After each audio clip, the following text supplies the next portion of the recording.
Next సెట్కి మాకు బుట్టాస్ కావాలి అనుకున్న వాళ్ళు సపరేట్గా ఇలా బుట్టాస్ తీసుకోవచ్చు. సో మనం స్టార్ట్ చేద్దామా? యా, ఎక్కడి నుంచి ఏది తీసుకోవాలో అర్థం కావట్లేదు, మరి ఏం చేద్దాం? చూడండి ఇది ఎక్కడి నుంచి స్టార్ట్ చేద్దాం? ఇక్కడి నుంచి స్టార్ట్ చేద్దాం. ఇది జీజే పాలిష్. జీజే పాలిష్ అంటారంట దీన్ని.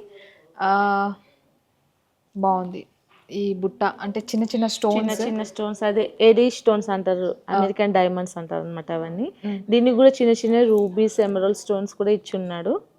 అండ్ కింద చిన్న చిన్న హ్యాంగింగ్స్, చిన్న స్టోన్స్ ఉన్నాయండి ఈ బుట్టలో మొత్తం కూడా. చిన్న స్టోన్స్ దగ్గరగా చూస్తే ఇంకా చాలా అట్రాక్టివ్ అనిపిస్తుంది, దూరం నుంచి మేబీ అంత కనిపించకపోవచ్చు, కానీ దగ్గర నుంచి చాలా బాగుంది. లైట్ ఉంటుంది మేడం, వెరీ లైట్. అసలు వేసుకున్న ఫీల్ కూడా ఉండదు మీకు, వేసుకుంటే చాలా లైట్ వెయిట్ గా ఉంటుంది అవన్నీ మీకు. ఓకే, నెక్స్ట్ వచ్చేసి ఇది వచ్చి మ్యాట్ లో ఉంటుంది మేడం.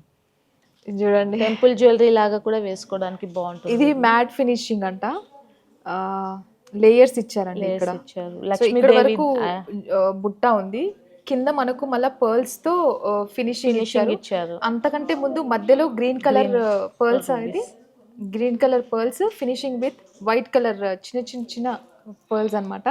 పైన వచ్చేసి అమ్మవారి లక్ష్మీదేవి ఉంది చూడండి మధ్యలో.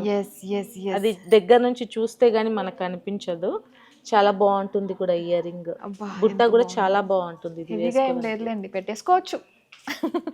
ఇంత అందంగా ఉన్నప్పుడు పెట్టుకోవాలి, హెవీగా ఫీల్ అవ్వకూడదు ఇప్పుడు.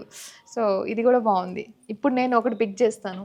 యా, ఇది అండి, ఇది చాలా అందంగా కనిపిస్తుంది నాకు. గుడిలో గంట అంటారు కదా, సేమ్ అట్లాగుంది. ఎంత బాగుందో చూడండి, అదే షేప్ ఇచ్చారు, యాక్చువల్లీ గంట షేపే ఇచ్చారు. ఇప్పుడు బుట్టలు కూడా బాగుంటది అనమాట. ఇది కూడా మొత్తం ఏడి స్టోన్స్ తో ఫినిషింగ్ వచ్చింది మనకి. పైన లీవ్స్ డిజైన్ ఇచ్చాడు, కింద డైమండ్ షేప్ లో, హాఫ్ డైమండ్ షేప్ లో ఇచ్చున్నాడు మనకి. అండ్ కింద వచ్చేసి లీవ్ స్టైల్లో ఇచ్చున్నారు. అండ్ కింద చిన్న చిన్న హ్యాంగింగ్స్ కి వైట్ కలర్ పర్ల్స్ ఇచ్చున్నారు అనమాట దీనికి. అవును,